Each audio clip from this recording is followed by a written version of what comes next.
আল্লাহর নবীর দৃষ্টিতে সেরা 11 প্রকার মানুষ কারা? ভালো করে মনে রাখবেন, নোট করে নেবেন যাতে আমল করতে পারেন। রাসূলের দৃষ্টিতে সেরা 11 প্রকার মানুষের লিস্টের মধ্যে 1 নম্বরে রয়েছেন খায়রুকুম মান তাআল্লামাল কুরআনা ওয়া আল্লামা, যে নিজে কোরআন শিখে অপরকে কোরআন শিক্ষা দেয়। 1 নম্বর কি? যে নিজে কোরআন শিখে অপরকে কোরআনের শিক্ষা দেয়। ওই ব্যক্তিটা রাসূল সাল্লাল্লাহু আলাইহি সাল্লামের কাছে সেরা মানুষ, ভালো মানুষ। মনে থাকবে তো, যেই ব্যক্তি নিজে কোরআন শিখে অপরকে কোরআন শিক্ষা দেয়, আল্লাহর নবী বলেছেন ওই ব্যক্তিটা আমার কাছে উত্তম। খায়রুকুম মান তাআল্লামাল কুরআনা ওয়া আল্লামা। আজকে আমরা সেই কোরআনের শিক্ষা থেকে কত দূরে চলে গেছি, কত দূরে চলে গেছি একবার ভেবে দেখি। প্রিয় মুসলমান, যখন আমার আপনার নবীর উপরে আল্লাহ তাআলার পবিত্র কোরআনুল কারীমটা হীরা গুহার মধ্যে নাজিল হলো, যখন জিবরাইল আলাইহিস সালাম নবীর কাছে ওহী নিয়ে এলো, সেই সূরাটা হলো সূরা আলাক। কোন সূরা? সূরা আলাক, 30 পারায় আছে। জিবরাইল আলাইহিস সালাম যখন নবীর কাছে সর্বপ্রথম ওহী নিয়ে এসে বললেন, ইয়া রাসূলুল্লাহ, ইয়া হাবিবাল্লাহ, হুজুর আপনার কাছে আল্লাহ তাআলা ওহী পাঠিয়ে দিয়েছেন, আপনার কাছে আল্লাহ পাক কোরআনের আয়াত পাঠিয়ে দিয়েছেন, আপনি পড়ুন ইকরা বিসমি রাব্বিকাল্লাযী খালাক। এই 5টি আয়াত, এই সূরার 5টি আয়াত সর্বপ্রথম নাজিল হয়।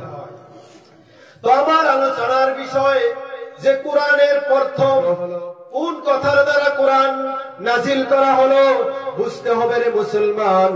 সর্বপ্রথম জিবরাইল এসে নবীকে বলেন, সল্লু, নামাজ পড়ো, সিয়াম, রোজা করো, হজ করো, যাকাত দাও। এইগুলো কোনো একটা কথার মাধ্যমে কোরআন নাজিল হয়নি। সর্বপ্রথম নবী পাক সাল্লাল্লাহু আলাইহি ওয়াসাল্লামকে জিবরাইল এসে যে কথাটা বলেছিলেন, সেই কথাটা ছিল ইকরা, হে নবী আপনি পড়ুন। ইকরা, পড়ো। কি কি কথার দ্বারা কোরআন নাজিল হলো? ইকরা, পড়ো কথার দ্বারা কোরআন নাজিল হলো। কি কথা? পড়ো, পড়ো। তো কোরআনের প্রথম কথা কি ছিল? পড়ো, ইকরা। আগে পড়ো, তারপরে বান্দা অন্য কিছু করো। যেই পড়ো কথার দ্বারা কোরআন নাজিল হলো, আজকে আমরা সেই কোরআন পড়া থেকে এত দূরে চলে গেছি, এই কোরআনের শিক্ষা থেকে এত দূরে চলে গেছি রে মুসলমান। কোরআনের শিক্ষা আমরা নিতে চাই না, আমরা দুনিয়াবী শিক্ষা নিয়ে ব্যস্ত হয়েছি। দুনিয়ার মধ্যে ছেলে মেয়েকে ডাক্তারি পাস করাচ্ছি, ইঞ্জিনিয়ারি পাস করাচ্ছি, এমএ পাস করাচ্ছি, সায়েন্সে পড়াচ্ছি, কত মাস্টার ডিগ্রি নেওয়াচ্ছি, কত পড়াশোনা না করাচ্ছি, কিন্তু কোরআনের শিক্ষা আমাদের মাঝখানে নেই। আল্লাহর নবীকে প্রথমে জিবরাইল এসে যেই কথাটা বলেছিল, ও নবী তুমি পড়ো, ইকরা, পড়ো কথার দ্বারা যদি কোরআন নাজিল হয়ে থাকে, আজকে মুসলমান কেমন করে এই কোরআন পড়া থেকে দূরে থাকতে পারে? তাই বলবো, আগে কোরআনের শিক্ষা গ্রহণ করুন, ছেলে মেয়েকে আগে কোরআনের শিক্ষা দেন, তারপরে অন্য শিক্ষার ব্যবস্থা করেন। সর্বপ্রথম যেই বাবা মা ছেলে মেয়ের হাতে কোরআনটা তুলে দিল, ওই মা বাবা যেন ওই ছেলে মেয়েকে পৃথিবীটা তার হাতে তুলে দিল। জোরে বলুন সুবহানাল্লাহ। আর যদি কোন মা বাবা ছেলে মেয়েকে কোরআনের হাফিজ বানায়, তাহলে ওই হাফিজটা কুল্লুহুম ফিন্নারি কাদ ওয়াজাবাত লাহুন নার, ওই হাফিজটা এমন 10 জন জাহান্নামী ব্যক্তিকে, যাদের জাহান্নামে যাওয়ার জন্য অর্ডার হয়েছে, ওই রকম 10 জন জাহান্নামের অর্ডার প্রাপ্ত আসামিকে একজন হক্কানি হাফিজ সুপারিশ করে জান্নাতে নিয়ে যাবে। সুবহানাল্লাহ বলতে পারেন না? কি করবে একজন কোরআনের হাফিজ 10 জন জাহান্নামে জানেওয়ালা অর্ডার প্রাপ্ত আসামিকে সুপারিশ করে নিয়ে জান্নাতে যেতে যাবে। কোরআনের মর্যাদা আছে না নাই? শুধু তাই নয়, যেই ব্যক্তি কোরআনকে সহিষ্ণুভাবে শিখবে, কোরআনকে ভালোবাসবে, কোরআনকে মহব্বত করবে, কাল কিয়ামতের দিন ওই কোরআন পড়নেওয়ালা ব্যক্তিকে আল্লাহ পাক অর্ডার দিয়ে দিবেন, ইউকালু লিসাহিবিল কোরআন ইকরা ওয়ারতাকি ওয়ারাত্তিল কামা কুনতা তুরাত্তিলু ফিদ দুনিয়া ফাইন্না মানজিলাকা ইনদা আখিরি আয়াতিন তাকরাউহা। চিৎকার করে বলুন আল্লাহু আকবার। আল্লাহ পাক সাহিবে কোরআনকে হুকুম করবেন, বলো তুমি যেইভাবে পৃথিবীর জমিনে কোরআন তিলাওয়াত করেছিলে, যেইভাবে পৃথিবীর জমিনে মহব্বতের সঙ্গে থেমে থেমে কোরআন পড়েছিলে, আজকে সেইভাবে কোরআন পড়তে থাকো। যেইখানে গিয়ে থামবে সেইখান পর্যন্ত তোমার স্থান। সেই দিন একজন সাহিবে কোরআন জান্নাতের মধ্যে কোরআন তিলাওয়াত করতে থাকবে। তিলাওয়াত করতে করতে যেখানে গিয়ে তার তিলাওয়াত থেমে যাবে, অত দূর পর্যন্ত জান্নাতে তার স্থান হয়ে যাবে। জোরে বলেন সুবহানাল্লাহ। তো কোরআন পড়লে লাভ আছে না নাই? শুধু তাই নয়, মরণের পর যখন কবরের মধ্যে ফেরেশতা এসে সওয়াল করবেন, মান রাব্বুকা, বলো তোমার রব কে, মান দীনুকা, বলো তোমার ইসলাম কি, তোমার ধর্ম কি, মান নবীরুকা, বলো তোমার নবী কে। ওই সময় যে ব্যক্তিটা পৃথিবীর জমিনে কোরআনকে ভালোবেসেছিলেন, কোরআনকে তাজবিদের সঙ্গে সহিশুদ্ধভাবে সকাল সন্ধ্যা তিলাওয়াত করেছিলেন, ওই কোরআন পড়নেওয়ালা ব্যক্তিটা যখন কবরের মধ্যে ফেরেশতা এসে সওয়াল করবেন, ওই কোরআনটা একজন মানুষ রূপে এসে ফেরেশতাকে বলবেন, ও ফেরেশতা, এই ব্যক্তিটা দুনিয়ার জমিনে আমি কোরআনকে অনেক ভালোবেসেছেন, আমি কোরআনকে অনেক মহব্বত করেছেন, আমাকে সকাল সন্ধ্যা তিলাওয়াত করেছেন, একে কোনো প্রশ্ন করো না, কোনো সওয়াল করো না, যাও যাও আল্লাহ রাব্বুল আলামিনকে গিয়ে বলো সোজাসুজি জান্নাতের ফয়সালা করে দিতে।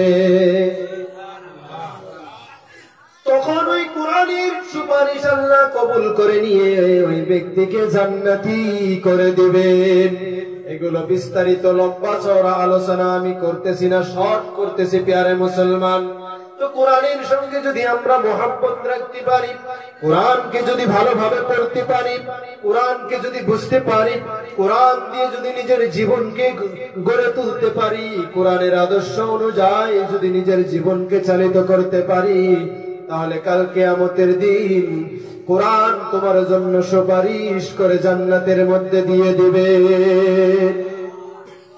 শুধু তাই নয়, অন্য একটি বর্ণনার মধ্যে এসেছেন, যেই ব্যক্তিটা প্রত্যেকদিন রাত্রিবেলা ইশার নামাজের পর সূরাতুল মুলক 29 নম্বর পারা সূরা মুলক, তাবারাকাল্লাযী বিয়াদিহিল মুলকু ওয়া হুয়া আলা কুল্লি শাইইন কাদির।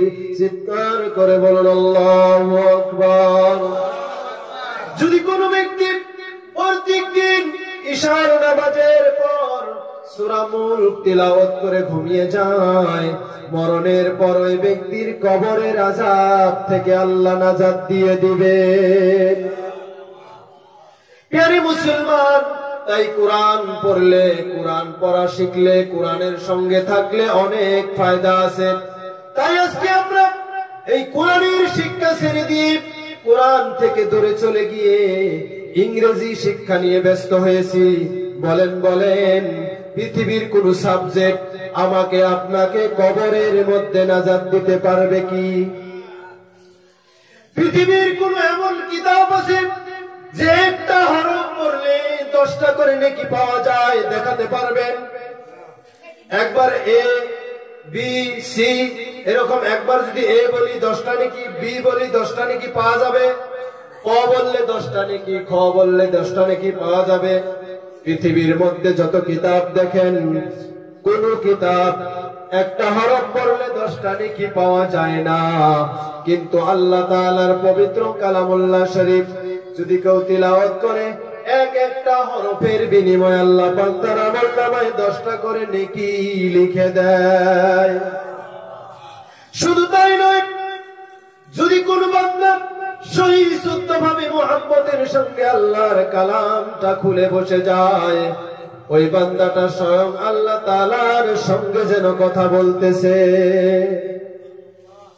প্রিয় মুসলমান, কোরআনের অনেক ফজিলত রয়েছে, তাই ছেলে মেয়েকে দ্বীনি শিক্ষা দেন, কোরআনের শিক্ষা দেন, তারপর ডাক্তার বানান, ইঞ্জিনিয়ার বানান, এমএ পাস করান। বর্তমান জামানা হিসাবে জেনারেল শিক্ষা দিতে হবে, খুব প্রয়োজন, সেটা দেন, আমি নিষেধ করতেছি না। কিন্তু কোরআনের শিক্ষা বাদ দিয়ে যদি ছেলে মেয়েকে ডক্টর বানান, ইঞ্জিনিয়ার বানান, বিদ্যা বয়সে ওই মা বাবাকে ঘাড় ধাক্কা দিয়ে বাড়ি থেকে বাহির করে দিবে। কারণ আল্লাহ তাআলা বুঝিয়ে দিবেন যে কোরআনের থেকে, আমি আল্লাহর থেকে, রাসূলের থেকে বেশি ছেলে মেয়েকে মহব্বত করার পরিণাম কি হতে পারে।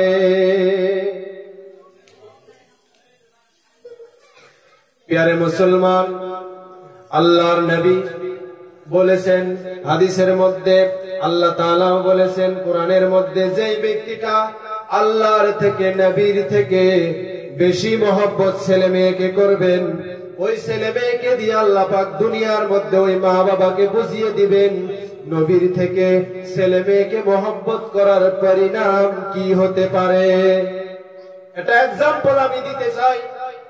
যেমন আপনার একটা ছেলেকে কোরআনের শিক্ষা দেওয়ার জন্য মুক্তবে পাঠিয়েছেন, আপনার মেয়েকে কোরআনের শিক্ষা দেওয়ার জন্য মুক্তবে পাঠিয়েছেন, মাদ্রাসায় দিয়েছেন।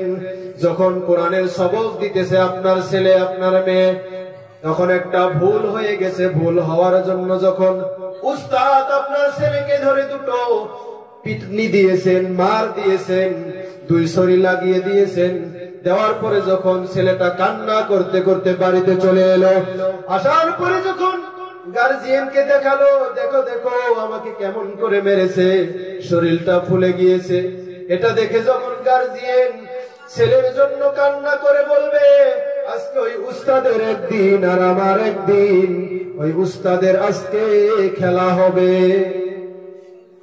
তখন বাপ আইট সাইট করে ছেলের হাত ধরে নিয়ে মাদ্রাসায় চলে গেল, মুক্তবে চলে গেল, গিয়ে বলল, হুজুর সম্মান দিয়ে আর কথাও বলল না, মানে রাগ করে বলতেছে, হুজুর বাইরে আসেন, আপনার আমার ছেলেকে কে মারার অধিকার দিয়েছে আপনাকে?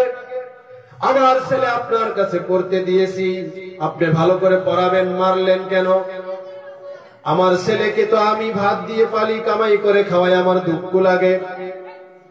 যখন কোন গার্জিয়ান দ্বীনের শিক্ষা দিতে গিয়ে ছেলেকে যখন উস্তাদ শাসন করে, করার পর যখন কোন গার্জিয়ান ওই উস্তাদের বিরুদ্ধে, উস্তাদের বিপক্ষে যখন নালিশ নিয়ে যায়, তখনই ওই গার্জিয়ানের উপরে আল্লাহর লানত এসে যায়, নবীর লানত এসে যায়।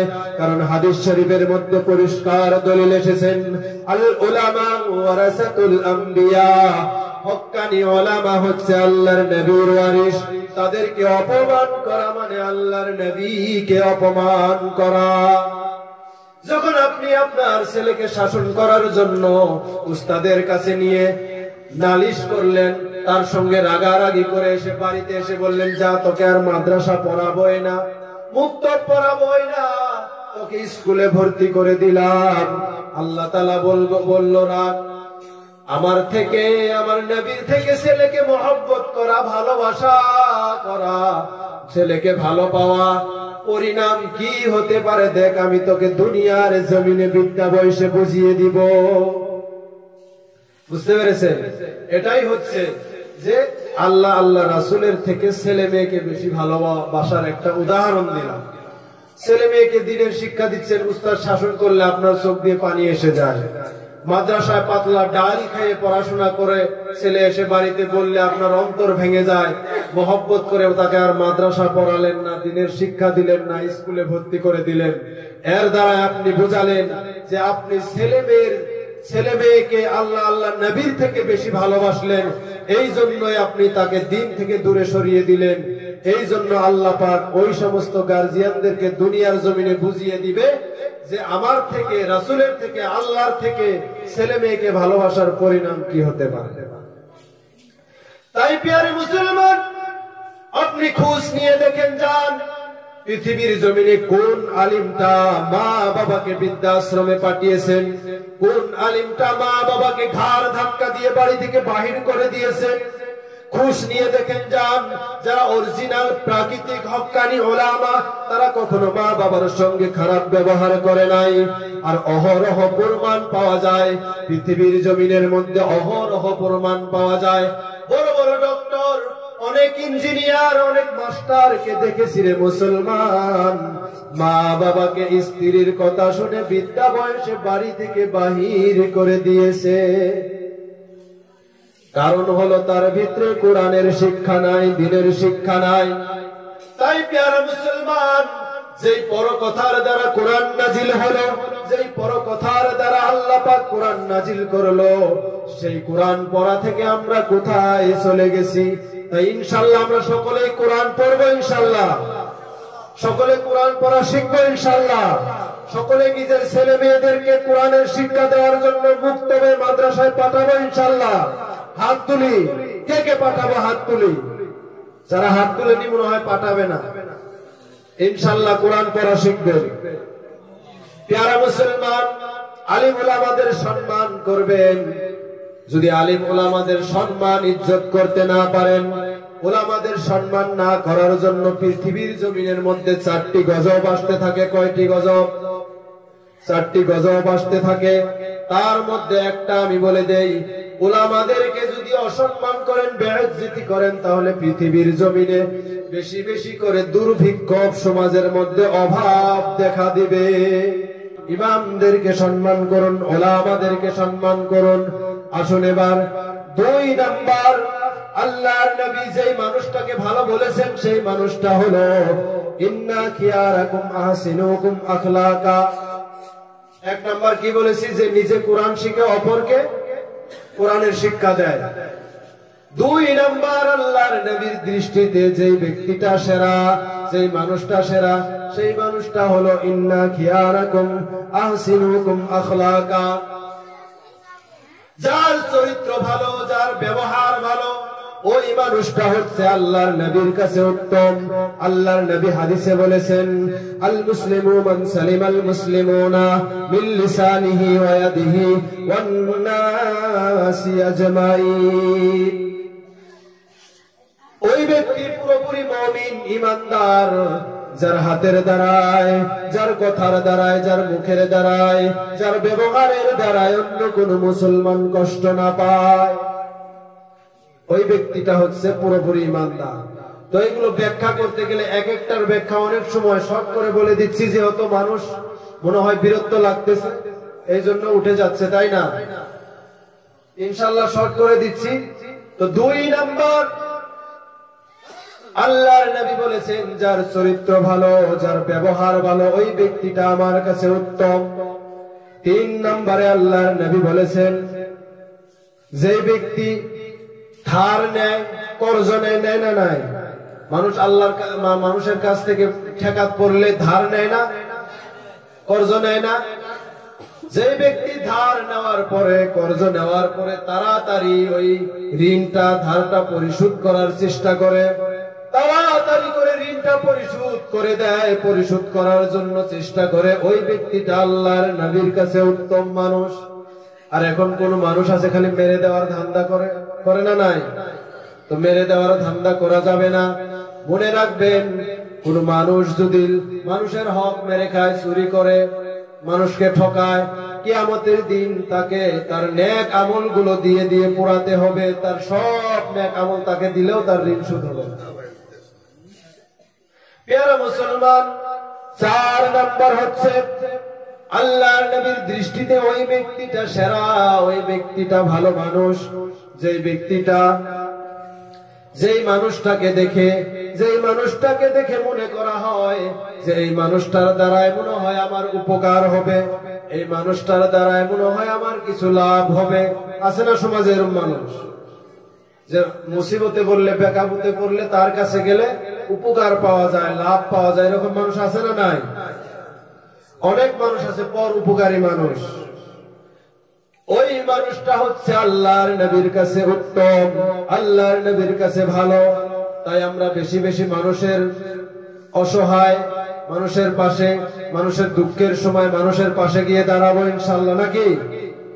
আর সমাজের মধ্যে এমন মানুষ আছে, দেখা যায় কোন মানুষ যখন বিপদে পড়েছে, ওই জায়গায় বিপদে পড়েছে, তাকে উদ্ধার করা ছেড়ে দিয়ে ওখান থেকে চলে যায় আর বলে ও মুসিবতে পড়েছে, ওই জায়গায় আমি গিয়ে লাফড়ায় জড়াতে চাই না, কারণ নিজের জান নিজে বাঁচাই। আছে না নাই? স্বার্থ দেখে চলে গেল। প্রিয় মুসলমান, ওইটা মুমিনের কাজ নয়।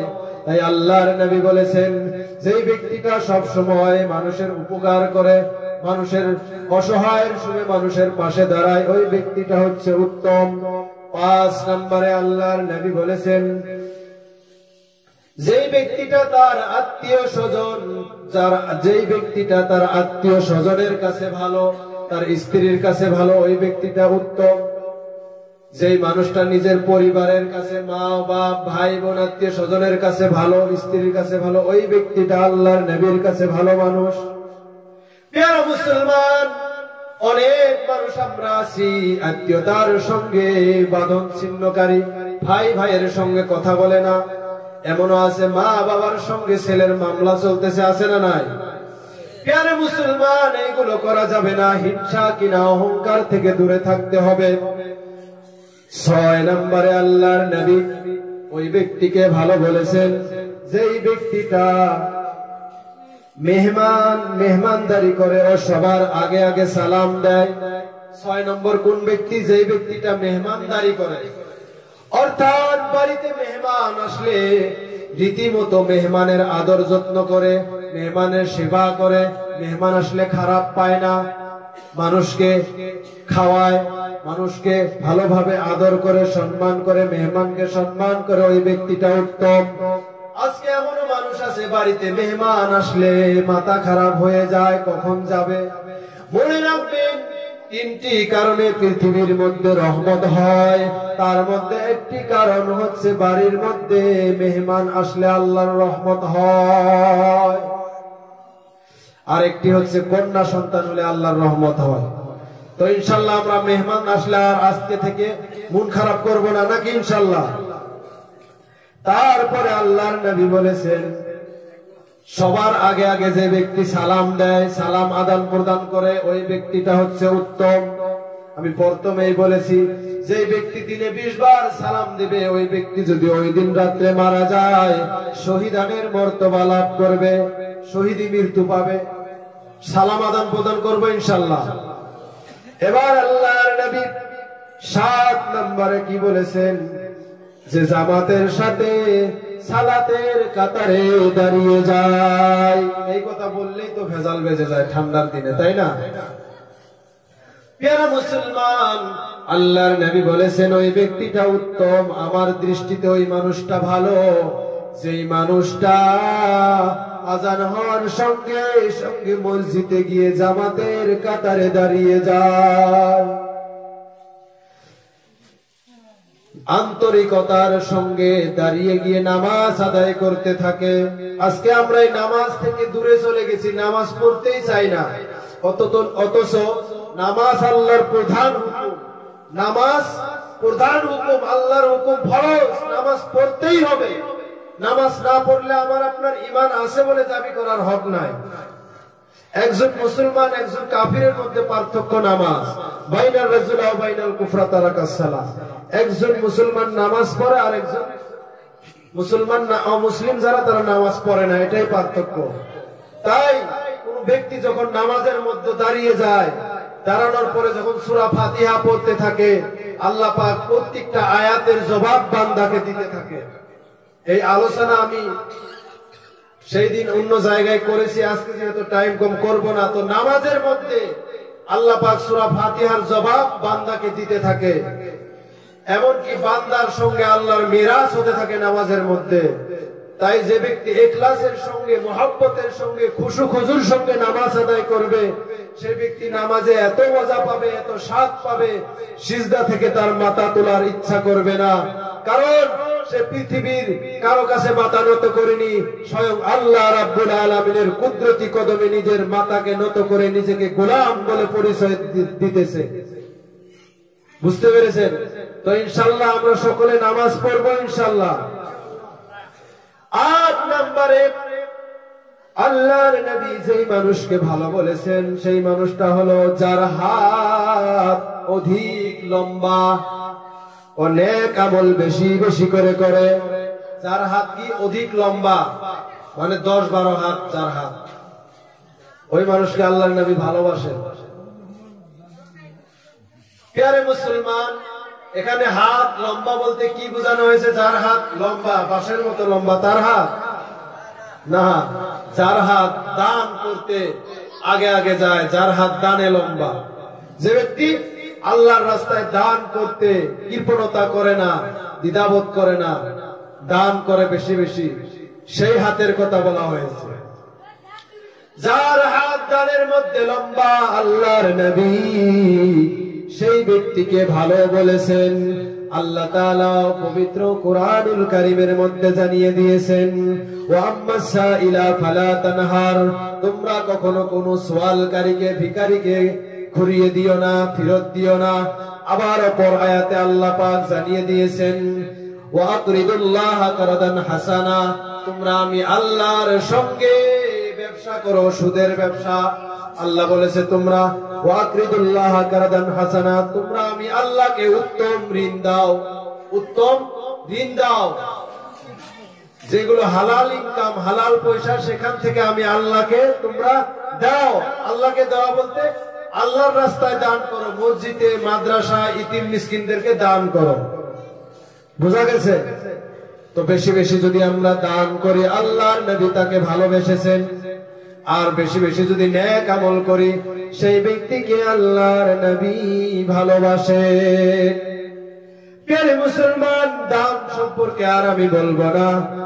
এবার আসুন ৯ নম্বরে আল্লাহর নবী বলেন যে অন্য মানুষের বেশি বেশি উপকারে আসে তার প্রতি আল্লাহ বেশি খুশি হন, এবং যে মানুষের ক্ষতি করে আল্লাহ তার প্রতি অত্যন্ত নাখুশ হন, অসন্তুষ্টি হন, অত্যন্ত নাখুশ হন। এখানে ৯ নম্বর বলা হয়েছে যে ব্যক্তিটা বেশি বেশি মানুষের উপকার করে ওই ব্যক্তিটাকে আল্লাহ ভালোবাসেন। আর যে ব্যক্তিটা দ্বারা মানুষের ক্ষতি হয়, মানুষের উপকার করে না, ওই ব্যক্তির প্রতি আল্লাহর লানত। আল্লাহ তাআলা পবিত্র কুরআনুল কারীম ৩০ নম্বর পারা সূরা হুমাযার মধ্যে জানিয়ে দিয়েছেন, ওয়াইলুল লিকুল্লি হুমাযাতিল লুমাযা। আল্লাহ বলছেন ধ্বংস হোক ওই সকল ব্যক্তি যারা মানুষের সামনে দাদাগিরি করে, পিছনে দাদাগিরি করে। আছে না অনেক মানুষ ধন সম্পত্তির অহংকারী, তাকাব্বর, শরীরের রক্তর গরমের তাকাব্বরি করে না? নাই? ওই সমস্ত ব্যক্তির উপর আল্লাহর লানত। আল্লাহ বলছে ওরা ধ্বংস হোক। তো তাই আমরা সব সময় নিজেদের রাগকে নিয়ন্ত্রণ করে ধৈর্যের পরিচয় দিয়ে চলতে হবে। যে ব্যক্তি দুনিয়ার জমিনে মানুষের সঙ্গে কুস্তি লড়ে হারিয়ে দিল, সেই ব্যক্তি মহাপুরুষ নয়, শক্তিশালী নয়। যেই ব্যক্তি রাগ কন্ট্রোল করতে পেরেছে সেই ব্যক্তি আল্লাহর কাছে শক্তিশালী মহাপুরুষ। প্রিয় মুসলমান, তাই দুনিয়ার জমিনে আমরা যদি আল্লাহকে পেতে যাই, বেশি বেশি করে ধৈর্যের পরিচয় দিতে হবে, রাগকে নিয়ন্ত্রণ করতে হবে, পর উপকারী হতে হবে, উদাসীনতা হতে হবে, দিলের মধ্যে মহব্বত মায়া বেশি বেশি রাখতে হবে। তারপরে ১০ নম্বরে আল্লাহর নবী যাকে ভালো বলেছেন ওই মানুষটা হলো যাকে বন্ধুরা বা প্রতিবেশীরা ভালো বলে স্বীকৃতি দেয়। যেই মানুষটাকে তার সাথে বন্ধু বান্ধব বা পাড়া প্রতিবেশী ভালো বলে সাক্ষী দেয়, ওই মানুষটাই হলো রাসূলের চোখে সেরা মানুষ। আজকাল কয়জনকে নিজের গ্রামের মানুষ, জন্মভূমি জায়গার মানুষ ভালো সার্টিফিকেট দেয় বলেন তো? তো আমি যদি আমার নিজের জন্মস্থানে, নিজের জায়গায় ভালো হতে পারি, তাহলে আমি আল্লাহর রাসূলের কাছে ভালো। বুঝতে পেরেছেন? প্রিয় মুসলমান, 11 নম্বর, যে ব্যক্তিটা অন্তরে হিংসা বিদ্বেষ মুক্ত, অন্তর পরিষ্কার এবং সকল পরিস্থিতিতে সত্য কথা বলে। যে ব্যক্তির অন্তর কি হিংসা বিদ্বেষ মুক্ত অন্তর, অর্থাৎ যার অন্তরে কোনো হিংসা নেই, অহংকার নেই, কোনো কিরা নেই, পরিষ্কার অন্তর, ওই ব্যক্তিকে আল্লাহর নবী কি বলেছেন? ভালো বলেছেন। তো আমাদের অন্তরে যদি কিঞ্চিত পরিমাণ হিংসা থাকে, কিঞ্চিত পরিমাণ অহংকার থাকে, রিয়া থাকে, রে মুসলমান, আমরা কখনো জান্নাতে যেতে পারবো না। আর সমাজের মধ্যে মানুষ, এমনও মানুষ আছে, খালি কেমন করে একজন মানুষ ধনী হতেছে, একজন মানুষ অনেক অর্থশালী হচ্ছে, তাকে কেমন করে ডাবানো যায়, একজন ভালো খাচ্ছে, তাকে কেমন করে ডাবানো যায়, একজনের অনেক সম্পত্তি কেমন করে দাদাগিরি করে সম্পত্তি কেড়ে নেওয়া যায়, এই চিন্তায় ব্যস্ত মুসলমান। কেমন করে মানুষকে ঠকানো যায়, মানুষকে কষ্ট দেওয়া যায়, কেমন করে তাকে বিপদে ফেলানো যায়, ফিতনায় জড়িয়ে দেওয়া যায়, মুসলমান খালি এই চেষ্টায় বর্তমান ঘুরে না নাই? প্রিয় মুসলমান, এইগুলো করা যাবে না রে মুসলমান। হিংসা বিদ্বেষ মুক্ত অন্তর গড়তে হবে, সাদা সিধে অন্তর নিয়ে নম্র ভদ্রভাবে আমাদেরকে চলতে হবে। প্রিয় মুসলমান, যদি আমরা এইভাবে না চলতে পারি, যদি অহংকার, রিয়া, তাকাব্বর, হিংসা অন্তর থেকে দূর না করতে পারি, যদি আমরা সমাজের মধ্যে একে অপরের সঙ্গে মিল মহব্বতের সঙ্গে চলতে না পারি, যদি আমরা নিজেরা নিজেদের মন গড়া আল্লাহর হুকুম, রাসূলের আদর্শকে অমান্য করে চলি, তাহলে আল্লাহর নবী হাদিস শরীফের মধ্যে জানিয়ে দিয়েছেন,